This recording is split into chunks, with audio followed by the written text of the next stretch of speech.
1 minute to showtime.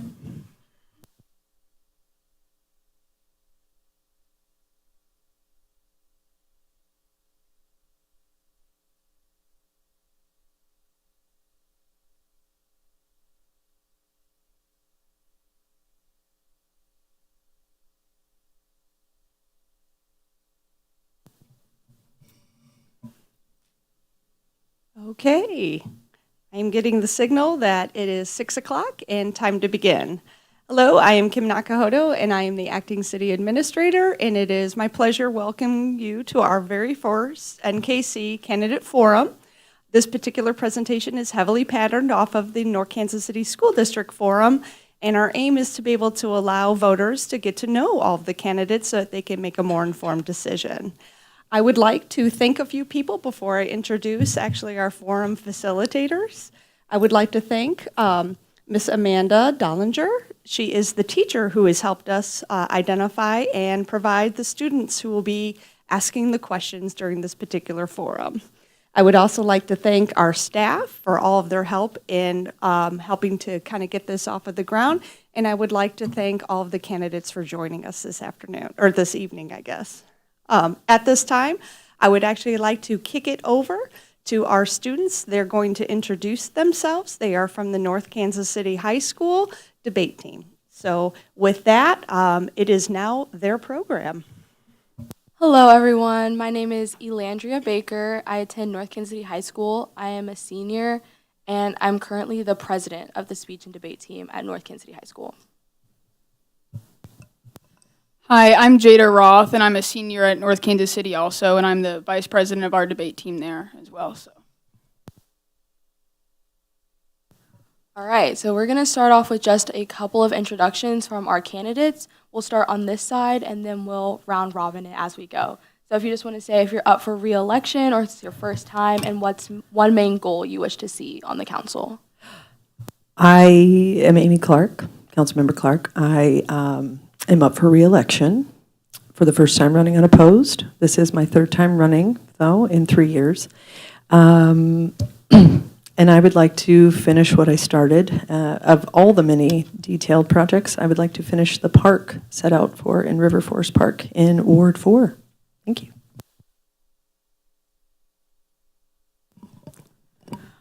My name is Katie Stokes. This is my first time running. I've been sitting on the council for a few months, and I've learned a lot while I've been on this council, and I look forward to hopefully serving again, or at least this has been an opportunity to run even.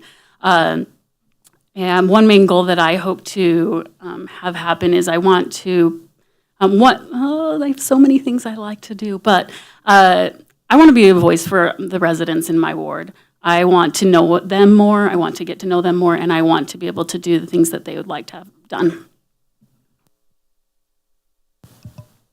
Hi, my name is Heather LeCure, and this is my first time running for City Council. As for a goal, like Katie here, I like building community, so that's one goal, but also safe streets would be another goal. Thank you.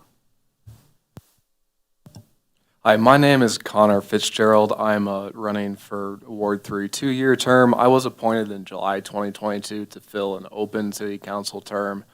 I feel like that gave me a great opportunity to kind of get my feet wet and learn how city council works, and just going forward, all in all, I feel like North Kansas City is a great place to live and work, and I just like to do my part to help that continue. My name is David Schrick, and my first time running. I'm running for City Council Ward 3, and I'm running against Linda here. My main goal is to get the streetcar, get it up and going, because this is going to generate a lot of income for the city to allow us to do other things that I'd like to do, to help us take care of those who take care of us, for one. That's our main component of our infrastructure.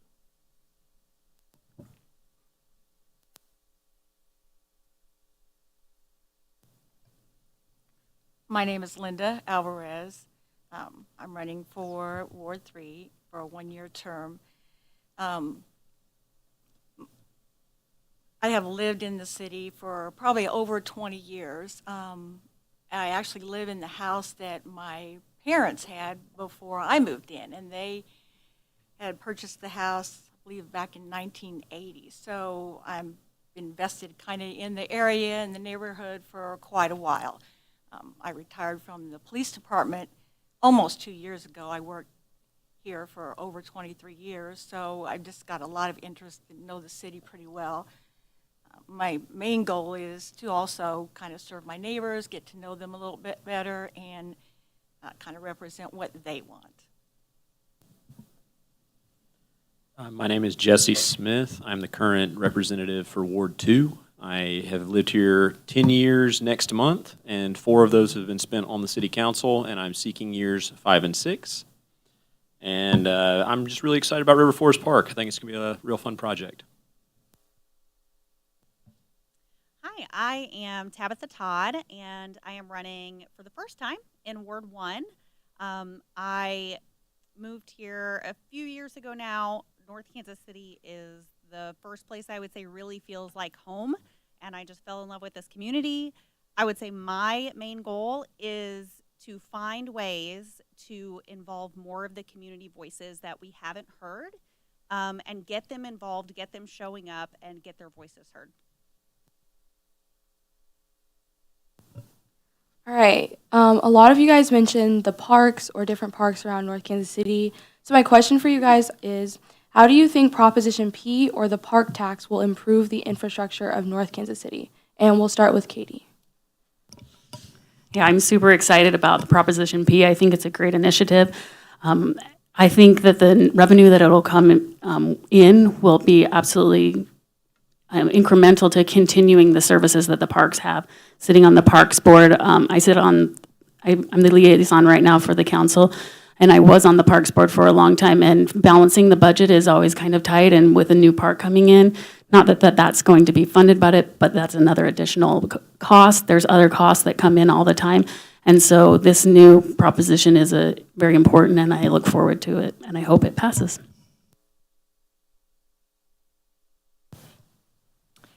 I am also in support of Proposition P for the parks.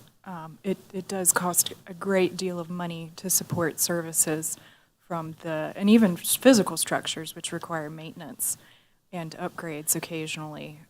But also, the sports events and the programs that they do, those things are important for building community and for getting people out and about and engaged in North Kansas City and proud to be where they live. And I think that making sure that they have the budget to continue doing that, as well as they've done in the past, is extremely important. Cost of living has increased. Staff may require more salary now. And so I think accounting for that with an increase in taxes is the right thing to do. I'm planning on voting yes on Prop P. I'm in support of that. I think our current parks revenue is about $1 million a year they're bringing in. It's estimated that Prop P would bring in an additional $800,000, so almost double the parks operating revenue, or however you want to phrase that there, to $1.8 million, and that'll just give them a ton of opportunity to better fund the current park infrastructure we have, put on additional programming, if River Forest Park hopefully comes to fruition, and help cover the cost of that going forward. I think it can be a big benefit to our community.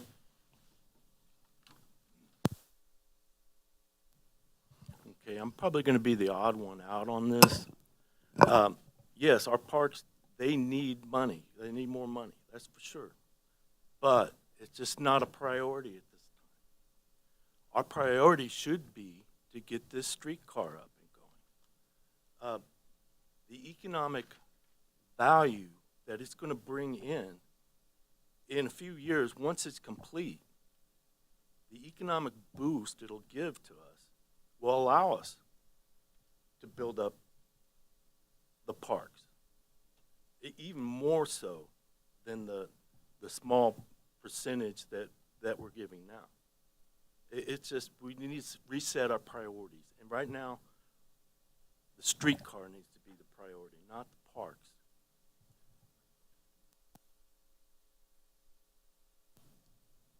I am also in favor of the Proposition P for the parks. We've got one of the best parks, I think, by far, Mackin Park, and they keep it probably clean and neat and one of the best parks that we have around. I also participate in a lot of the programs since I retired at the Parks and Rec building. They run a great program. They have a lot of different activities that you can do, and anything that would fund that and keep that going or improve that, I think is an excellent idea. All right, I'm a firm yes on Prop P. I think this is a huge opportunity to bring some funds in for our parks. And for those that aren't familiar, our parks budget is separate from the city's budget. They are limited in what they can do because of the funding they have now. As Connor mentioned, there's about $1 million budget. This is an 80% potential increase, which is incredible. They put on the family-friendly programming. They've got softball leagues. Apparently, they put out an awesome bingo night or bingo day that I have yet to make it to. But this is a no-brainer to me. I hope everybody shows up on April 4th and votes this into existence. Thanks. And I also am in firm support of voting yes on Prop P. For me, again, community is a huge part of why I'm here. And as has been mentioned already, our Parks Department needs resources to be able to continue programs. I know we have such a diverse grouping of community members here. That includes multiple generations. It includes people of all different cultural backgrounds. And I think that our parks runs great programs that can actually bring those people together. And I think that it's really important in a community that people of all generations and all backgrounds have opportunities to come together. And I think that our Parks and Recreation Board does a great job of that. And I would love to see what they could do with more funding. Also a firm yes on Proposition P. I think we as a city council, voted to allow that on the ballot because in analyzing it as a small ask for a very high impact return. And most importantly, for those that care about budgeting and fiscal responsibility, it does move us away from the gaming fund, still leaning on the gaming fund. This helps them to kind of establish their own pretty secure funding. And we all know if you've ever walked by Mackin Park or any of the parks in the summertime, fall, they're full of people. And I'm a big opt-outside person, so this was just a no-brainer for me. Thanks. All right. Now, since the recent estimated cost for the proposed streetcar was released, and that is upwards of $222 million, how exactly are we going to pay for that and then also justify it to the public? And we'll go ahead and start with Heather on this question. Well, a lot of funding tends to come from grants, I know, but when they released that, it said that there was a shortfall. It's quite a significant shortfall. So I'm not actually sure how we would go about filling that shortfall, actually. You can, like we did for the park board, you can raise taxes, but then, what kind of tax rate would you need in order to support that? So I'm just not entirely sure. I'm in favor of the streetcar, but the practicality of it at this time is something that I don't necessarily see it being feasible with current resources. Thank you. Obviously, the streetcar would be a huge boost to our city if we could get that up here, but it's very expensive. And to be blunt, if North Kansas City was paying for that alone, I don't feel like the city has the money.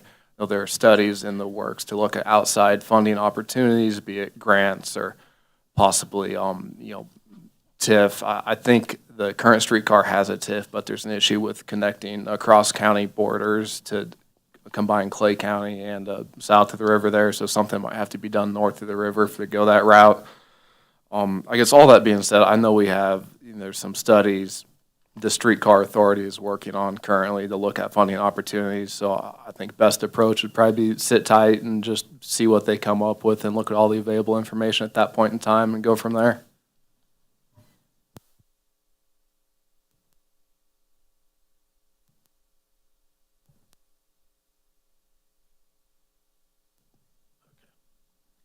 I'm going to be honest with you. When I lived in the River Market, we were voting on this same thing, whether to approve the streetcar or not. And I was dead set against it because I was told that it would raise our property values by $50 a month. I even went around my condo and posted notes saying, hey, vote no, because I didn't see the value in it. Luckily, it went through. I was wrong. And living on the streetcar line, oh my gosh, cannot tell you how nice it was to have. And the increase in property values never occurred. The reason is the streetcar pays for itself. It will. Just the economic increase will pay for itself. If we have to issue bonds to do it, go in a little bit of debt, get all the grant money we can from the infrastructure bill, even maybe short-term raise sales taxes, or another idea is maybe a kilowatt tax on electricity. This would be a lower impact for the residents, a higher impact for some of these high energy users and the bigger businesses. Plus it also promotes a little more greener city. But to figure in the total cost, you have to factor in the opportunity cost. And that's the opportunity of the money you would miss out if you don't take that. And that far outmeasures the initial cost.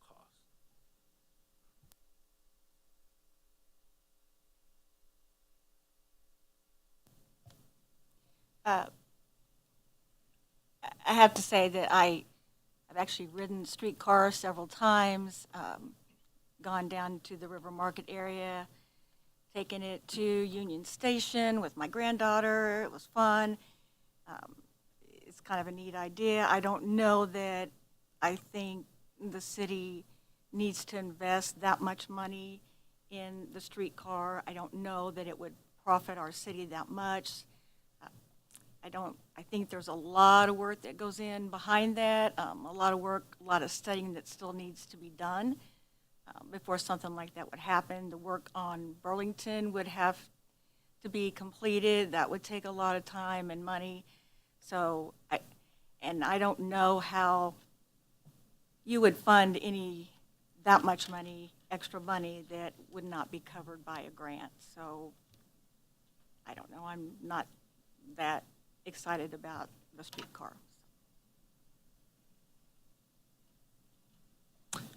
So the $222 million number, when I first heard that, was shocking. But that's essentially what we have as a top line number right now. We don't have the full picture of how that's even projected to be paid for. This is an exploratory study. Is it just what are the hard costs? And they're high. Crossing the river is going to be very expensive. There's definite value. If the streetcar comes up here, we can see development along whichever corridor it lands on, Swift or Burlington. I see the inherent value there. What I don't want to do is put the cost onto local businesses and our residents. I want to see, as we do when we don't fully understand things, we're not experts in how to pay for a streetcar infrastructure. We have professional studies being conducted. So when we see what those are recommending, what sort of public funds are available, what sort of economic benefits we'll see, we can balance that with the cost. And if it doesn't make sense, it doesn't make sense. And they go back to the drawing board or it doesn't happen. So I'm not ready to put a flag in the ground right now and say the streetcar's coming, come hell or high water. But I am excited about the possibility. We'll just have to get it paid for in a responsible manner. My answer will be pretty short because, yes, I think a streetcar would be great, but I don't think it fits logistically as a priority right now. I also don't know that it fits with just our infrastructure that we have right now. If we do anticipate that there are lots more people coming in and lots more businesses getting more people in and things like that, I think it's just a good idea. Again, I'll reiterate what has been said already, just to study first, get as much information as we can, see what kind of impact it has had in areas, especially smaller areas maybe that it already has gone, and then, yes, go from there. But as far as I'm concerned, sounds great, sounds fun, but for me, it wouldn't be a priority. To echo comments, it is in the exploratory stage. That is a big ticket item. I'm open. I think it would be a really fun idea, and I could see it having a positive impact. But to even Tabitha's point, being over in Ward 4 across the highway, I'm still looking for safe accessibility for my ward to access the rest of the wards. So that's kind of more priority for me, but I'm still open to all the options. I know most of this project would have to be funded federally through federal grants, and I don't know what the ticket price that's left over. And again, we have to know kind of what we look like and as a city, what's going to be here, what are we communicating that people are coming in for, things like that, to kind of know if that makes sense. And but I love the idea, and I'm open to it. But yeah, I don't have any great pocketbook ideas of how to write anybody a check for that. That's my time. I thought I'd really like being last because I'd have all the answers, but so many great points have already been made. There is, like Amy said, there's lots of studies going into it, and I am open to the idea. I ride the streetcar with my children before, and I love it. It's fun, but there is a lot of things to research and study and learn first, and I love researching and learning, and so I think that that's something we need to do. That was great. So a lot of you guys mentioned the diversity and uniqueness of the community here in North Kansas City. However, the current council and those up for re-election are not necessarily reflective of that diverse community in terms of race. So what efforts as a city council member would you do to ensure racial inclusion of those communities? And we'll start with Connor this time. That's a great question. A lens I use is making decisions is to ask myself, is this equitable for everyone and accessible for our entire diverse population down here? Because like you pointed out, the city council is not diverse, at face value, so we need to do our best to account for that and, consider those decisions or considering those inputs in our decision making. I'll say North Kansas City has an equity and inclusion committee. I think currently there's some open spots on that, so I'm sure Amy will tell us it'd be best if we can get that filled, and I think that can be a good resource that the city council can lean on to get good input too. And just getting more people to run for the city council, would be nice too going forward. We haven't always had the biggest turnout on the ballot there in every single ward, so that may be something else to look into in the future also for ways to encourage more people to run.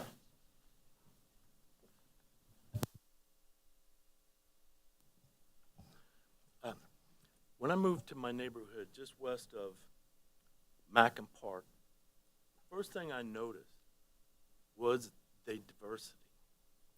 Just on my street alone, just in like 5 rows of houses and duplexes, we have black, we have Asian, we have Hispanic, we have gay, we have Trumpsters, we have Black Lives Matter, we have everything. Oh, sorry. All right, I'll start over. One thing I loved about my neighborhood is my diversity. Full array. Just in a half a block, you see the full spectrum. How do we get those people involved? Well, we get out there and get them engaged. So you have to go out and talk to them. What I've been doing lately is I've been going out, canvassing the whole neighborhood. I'm knocking on every door, laying these flyers, and talking to people, introducing myself. I even created a website. I zoom into the QR code there, check me out. And by doing that, I'm face to face with these people. I want to be known as the candidate who listens. And I do listen. I've heard a lot of concerns. When I go out and canvass, you think, oh, it's just take 15 minutes a block. Well, usually ends up taking me about 2 hours. at least, because I sit and talk to people. And that's the only way you're going to get them engaged is to reach out and talk to them. Reach out to these people. Introduce yourself. Ask them, hey, what issue is important to you? Okay. Why don't you have some excellent ideas. Why don't you come out and run for city council? Thanks. I think it's a hard question. I think it's been a struggle. I really don't know the answer. I think it's a struggle to get a large diversity. I think we're on our way to opening the city up a little bit to people with different cultures. We have a lot of different restaurants coming in with different cultures. I also think the programs that we have, like again, with the Proposal P, if we increase the programs that we have through the Parks and Rec Department, I know we have the art fair that goes on, I think, in the spring, and different things like that. I think it attracts people from all different cultures, so it's kind of been an age-old struggle, but I really don't know the answer other than the different programs. We have a lot of different restaurants, like I said, of different backgrounds in the city, and I think that's a good start, but it needs to continue to work on it, and not real sure.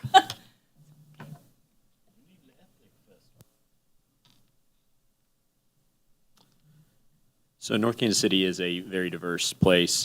Correct me if I'm wrong. We still have the most diverse high school in the state.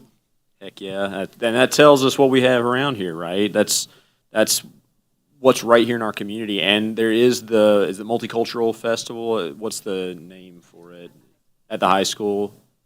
Yeah, I was not able to make it. Kids stuff going on, but it looked amazing. I want to get over there for one of those for sure.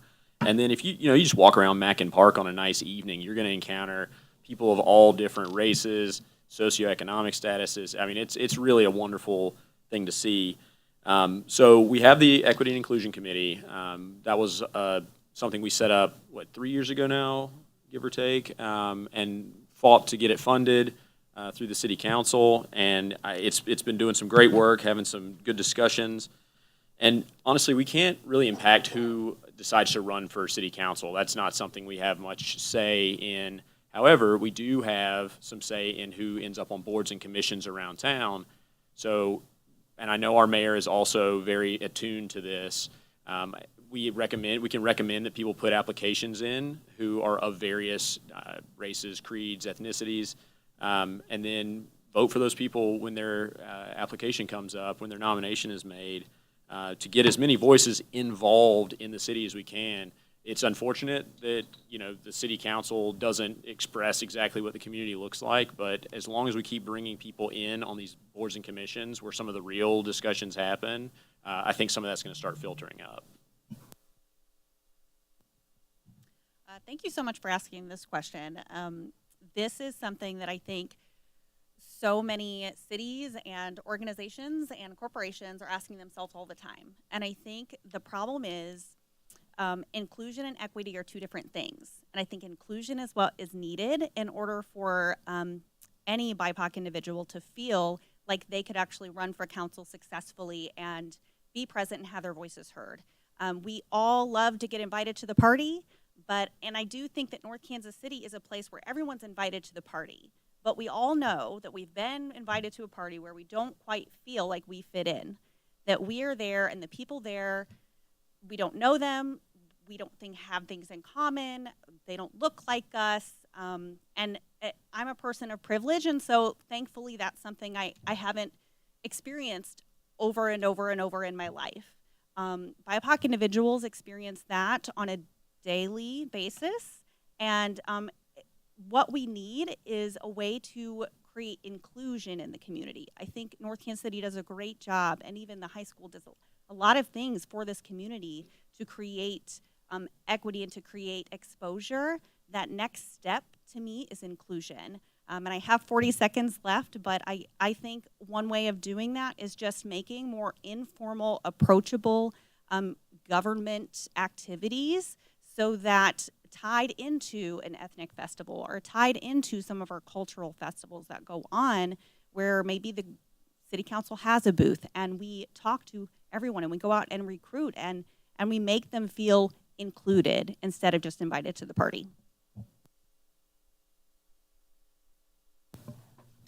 Great points so far. I know this isn't going to be a perfect answer, but when I joined, when I was running for candidacy, I immediately went out to everyone in my ward that I possibly could that would bother to answer the door. And there was some feedback, some not, but I definitely wanted to approach anyone that didn't look like me. Especially being a queer woman, now a mom, and wanting to let people know that I was there to represent their voice. Any marginalized voices that weren't heard, I wanted to be that voice for them on council. One of the things that I did as soon as I was elected, and we developed a equity and inclusion committee, and I had a new resident move in on the block, is I went straight down. She maybe had different political beliefs than me, different religious beliefs than me, but I saw her as a person that she was a human being, and I approached her. We sat down, and she's a part of the BIPOC community, and I said, I'd love for you to be a part of the EIC if you're open to it, and I think what I was trying to do is just show up to say, I'm here to support you. I think we both can meet in the middle to say we want to create a safe space for all of our voices to be represented, as long as we're not oppressing another human being in the process. And that was just kind of the start of conversations that I've tried to continue to have throughout my neighborhood and represent. I had a great set of neighbors that I was trying to convince, but they moved away, so I just still connect with them. But yeah, that's kind of the initial effort. But I know we can always do more. I also love this question. This is one of the reasons that my family has chosen to stay in North Kansas City, is because we love the diversity that there is here. And I actually, when I went to North Kansas City graduation last year, and they had so many different people saying hello and welcome in different languages and from different backgrounds, I teared up because I love that about our community. And I think seeking out people that are different than me makes me a stronger person, and I want our community to be stronger. And I love the analogy of making everyone welcome to the party and going out and being involved in helping all people to feel like they're part of the party. So many good points. But I definitely resonate the most with Tabitha's point about having more accessible, informal things that our neighbors can join that are not quite so formal, and making the council more accessible kind of at a local level. I'm a huge fan of smaller level programming. So like the things I love to do are like game nights with my neighbors and whatnot. And I love walking around the park and seeing everybody who's at the park and talking to people there. So I think a lot of it starts kind of grassroots, ground roots, and then as you start getting people involved kind of at that informal level, then they tier up and scale up to where you get more people who are interested in running for city council and who are interested in being on these boards and committees and might not be quite so intimidated. Yes. Thank you. Great responses to that question. Next, I would like to ask you guys, what do you see the biggest issue in your community is today? And we'll go ahead and start with David on that one.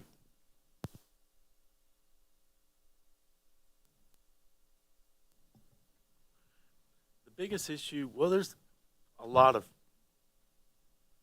well, I've been out asking questions.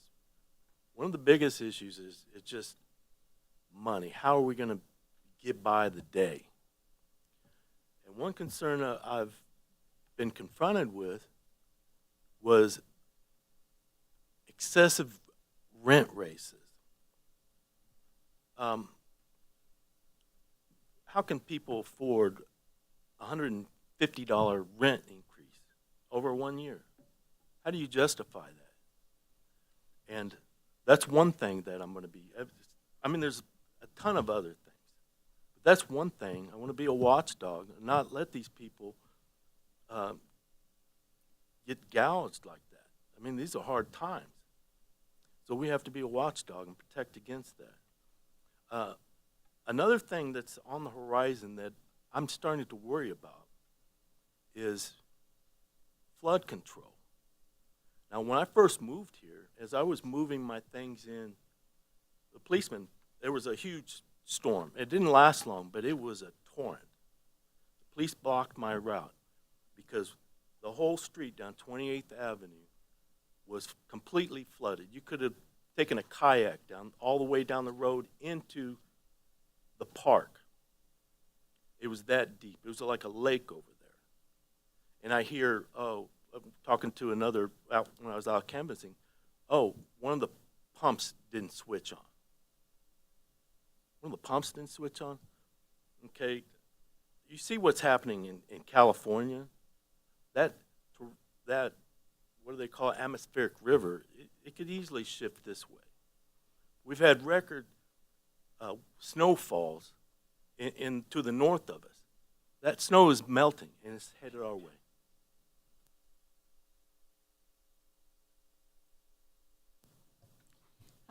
I think one of the biggest issues, I think, for me in my neighborhood is keeping the neighborhood informed of what is going on in the city. It's city council meetings are open, but getting them to come to them, I'm not sure why they don't, but they feel like so many times, why did we do this? Why did the city do that? They don't feel like they were advised or they knew ahead of time or why something happened. And so trying to bridge that gap as to when different things happen with the city or different decisions are made, getting that information out to the people that live here, how it was made, why it was made, and that they can be a part of it too. So I think that's one of the biggest things that I have. So I think the biggest issue that I've run into during my time on city council, and that continues to be an issue, is how we engage with each other as a community. So North Kansas City has a lot of fire and passion. There's a lot of people who are very passionate about the city and what they care for about the city, the character of the neighborhoods. That can turn into fire and anger toward their neighbors who see things differently than they do. So people who have been here a long time love very specific things about the neighborhood, and some of those things are changing, and it's scary and it's threatening. And so that can turn into anger toward people who are creating that change. People who are excited about the changes get angry at people who they view as trying to hold the city back. And we need to find a way to have real conversations about what's happening in town without the emotion, without the rage, without the anger toward our friends and neighbors. These are people who care deeply about the town but have very different views of how things are going to happen. So being able to take the anger off the table and have real fruitful discussions, I think that's going to be huge for the city in the coming years. If I really speak candidly and honestly, I would say I don't really know yet what I would consider the biggest issue. I am still trying to hear from those voices that haven't been heard yet. I've heard some people mention affordability and being priced out of their homes. I am personally concerned with just accessibility to mental health services, especially for our high school students here. But I'm just not sure yet what I really consider the biggest issue yet. I hopefully will have opportunities to talk more with community members and learn what those are and learn what's important to them.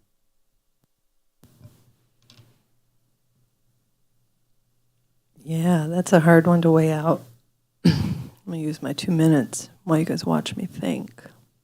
Yeah, I would agree. I mean, on obviously the infrastructure of communication within ourselves, just how we all handle, someone that doesn't agree with us, or, how we deal with any interaction as a community, because we all want to kind of put our foot forward and be represented or be heard. And I find that a lot of people don't care about a decision until after it's been made.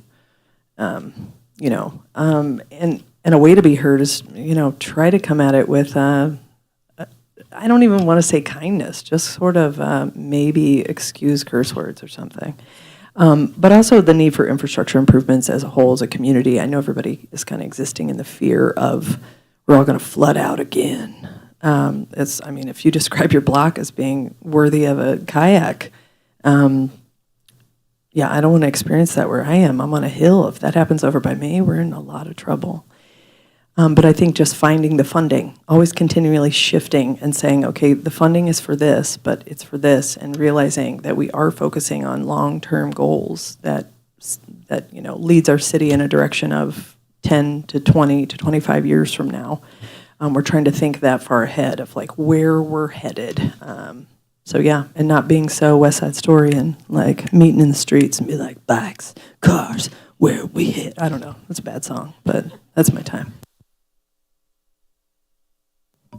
I'm really struggling with an answer on this one. I think if you ask 10 different people, you might get 10 different responses. I can definitely see others' ideas about being politically charged or people being passionate and emotional. I don't really know the answer. I want to know the answer, and I think perhaps if I asked city employees, they would say the city has different issues. Maybe they would say the infrastructure is falling apart and that's our biggest issue, or maybe it's the levy. You know, I just think it's like our city's like a human organism. There's so many working parts and so many different parts of it, and it's our job to kind of fill it out and be the heart and find out what part needs the bandage at the moment or what part needs the biggest help at the moment. Okay. So for me, yeah, it's hard to identify one particular problem. Because I agree with Jesse in that, you get some neighbors excited for things like the Armour Road Complete Street, and some neighbors who definitely do not like that and think it's the worst thing ever. But these things, since, and then you've got the water issues with the flooding, and then you might also have like people who might not be happy for the park increases and whatnot. And I think one of the things that we need to do better is have a more holistic look at what makes a community a great community. So one of the things that I like to do, I love master plans. Like when they came out with like the North Kansas City tree plan, I read through that when that came out. And like some of these other master plans, I like putting those things together and seeing kind of what elements need to come together to make, to address all these issues, because a big issue for one person might be a small issue for another person, vice versa. So focusing just on, the bigger picture, how all the pieces unite to each other, and then how to make that message approachable to everyone in the community, how to bring it out more informally and get people giving more feedback rather than finding out about decisions after the fact. Yes, thank you. Going last is kind of tough, I'm learning here. We've had some great answers already with, affordability and rent costs and how the city communicates in response to changes. I agree with those and don't necessarily want to echo them. One concern I've been on my mind lately that is maybe just over the horizon but getting closer is that North Kansas City has a lot of very old sewer and water infrastructure, and there's currently some studies going on to get a better idea of what we're looking at there. But that could, depending on what those studies come back and tell us, that could be incredibly expensive to the city to correct and make sure we have safe drinking water and functional sewer lines that aren't at risk of collapse. So, we'll see how that goes, but that's definitely a concern that might be coming up, a very expensive project there. And, on city council, I feel like a lot of the job is just responding and adapting to the concerns of residents. Those are going to change as new issues come up, but I just want to make a point to, be available for feedback and do my best to help out for whatever issues do come up. Those were all great responses. My next question is, with the recent school shootings in Tennessee and the several lockdowns throughout the school districts within Missouri and just violence across our nation, what efforts will be done to ensure the safety of students in the North Kansas City area or the residents in our North Kansas City area? And we'll start with Linda.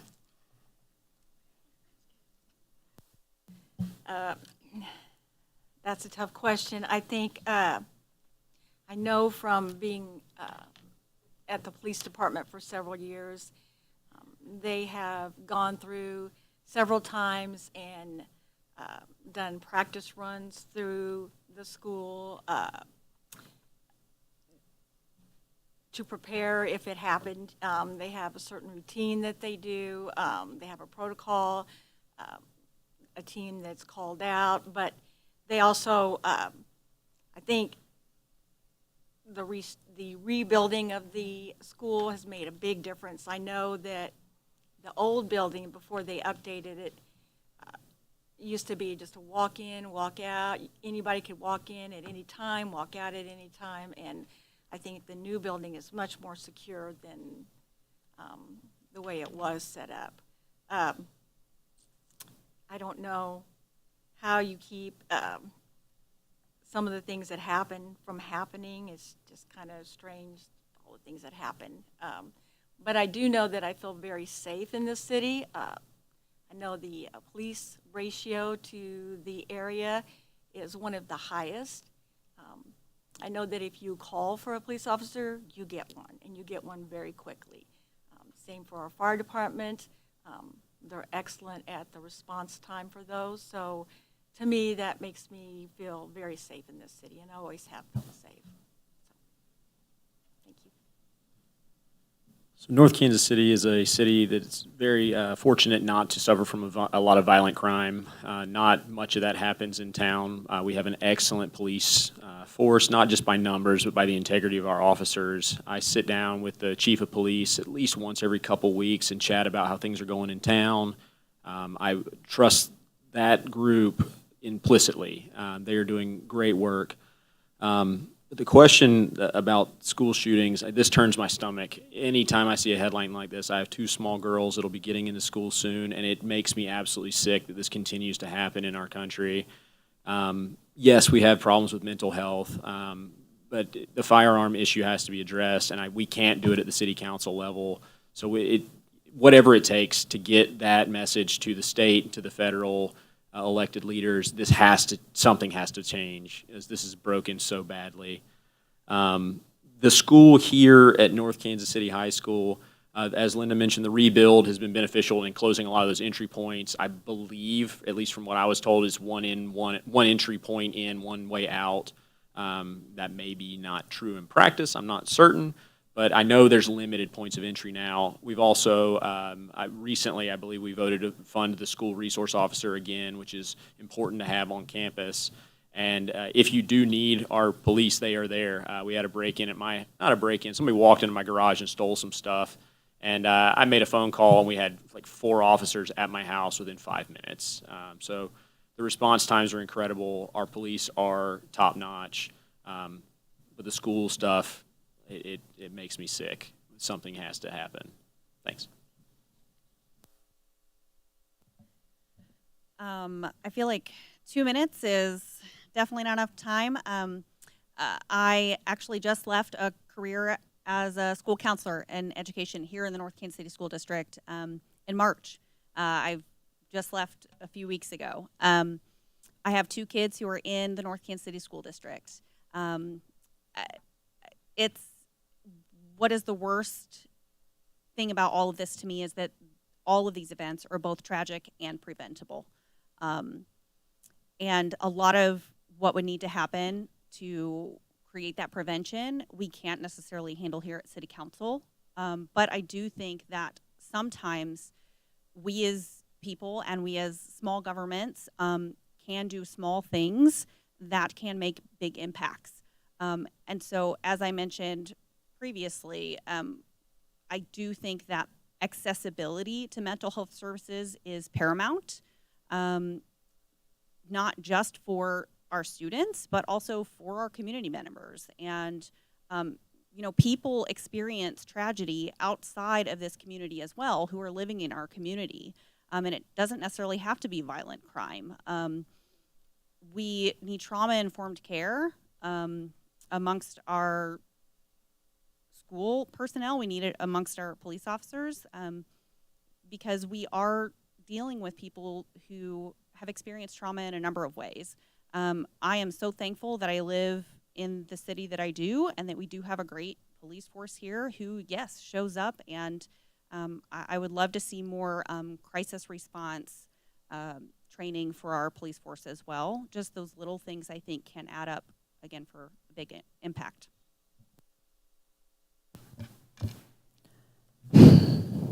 I mean, I like the words tragic and preventable. I don't like the words either. I mean, I just get tired of putting it on kids and teachers, just being like, well, we just need to give them more guns for the guns. And the guns, I mean, it's the guns.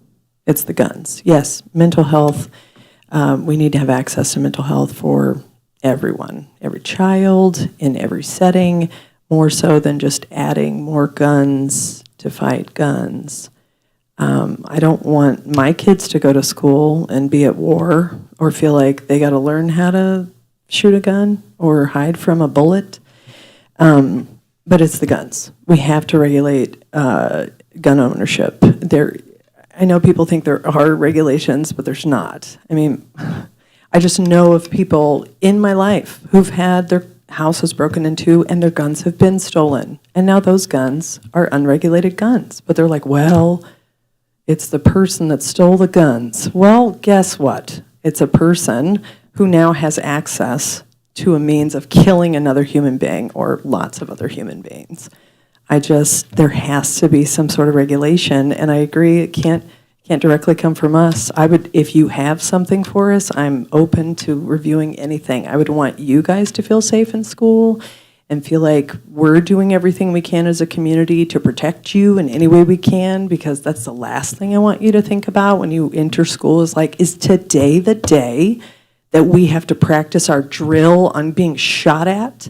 That's terrifying to me. When I went to school, we worked on like hiding under the desk for the tornado, which I can't really tell you that was going to work, but we were convinced like hiding our necks and sitting under a table was going to do it. But that's my time. I also have 3 children that attend the North Kansas City District, and it breaks my heart that this is a conversation we have to have, and it needs to change. And as has been mentioned, maybe not on a city council level, can we do something so dramatic or drastic, but we can do small things. And as has been mentioned, we have a wonderful police force, and I want people to feel safe. I want my children to feel safe, and I don't know the right answer, but I want to find the right answer. So, gun control is one of those things that we just can't handle at a local level. I think there's an Onion article out there that comes out every time there's a mass shooting that screams about, how could we let this happen? Says only nation that this regularly happens in. And so we know the conditions, other countries have the conditions where they don't have this problem. We know what can help reduce this. We just don't have the power at the local level to address it, right? But that said, we can and do know various social conditions that can lead to safer communities. So community engagement, neighborhood connections, quality education, quality health care, quality physical environment, access to mental health services, supporting our police and making sure that they can respond effectively, making sure that they have the appropriate training for, de-escalation and how to deal with this kind of stuff. So we can take a holistic look at it from that perspective. We can look at those social conditions from a master plan perspective, and we can support and emphasize those things, and that'll greatly help. But the biggest helper is going to be, where we have the least power with gun control. So, thank you. The news this week was obviously tragic and occurs. I probably won't use the full 2 minutes. Sorry, but the news this week was obviously tragic and occurs all too often. We don't want to see that.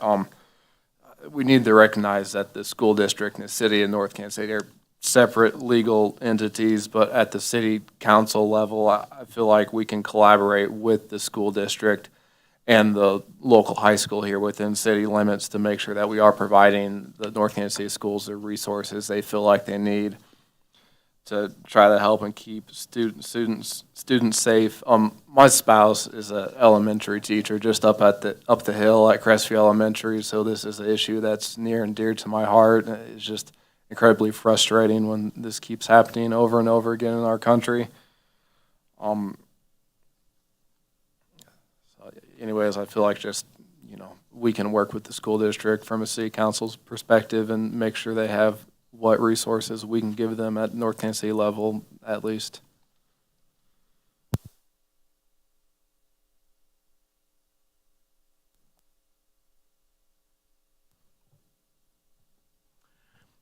I told you I was a school bus driver.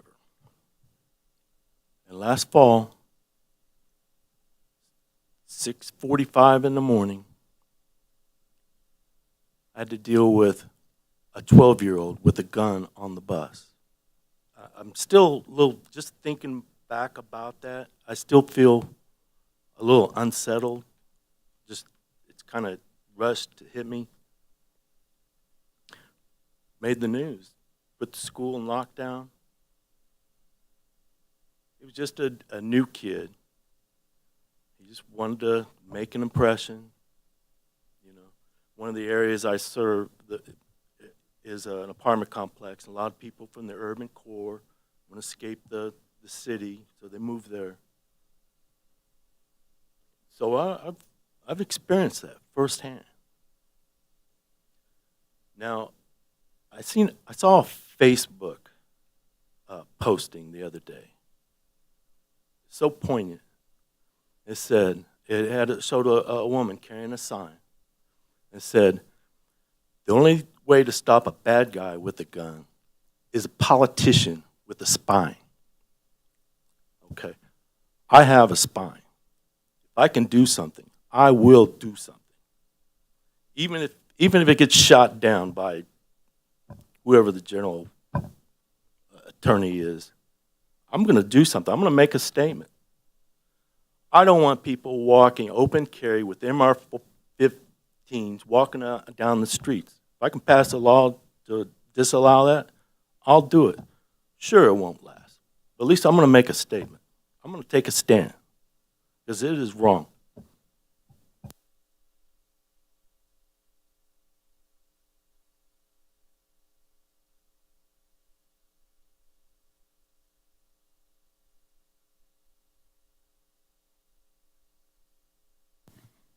So we're pretty much at 7 o'clock now, so that was the last question. Thank you guys all for your responses and for coming out. I hope the voters who watch this have a holistic view of what their candidates are for North Kansas City City Council. Thank you very much. Before we leave, I do want to remind everybody that Election Day is Tuesday, April 4th, and North Kansas City residents do vote at the North Kansas City YMCA. Polls open at 6 and they close at 7 p.m. So, and if you have any more questions or concerns about what is on your ballot, please visit the Clay County Election Board's website.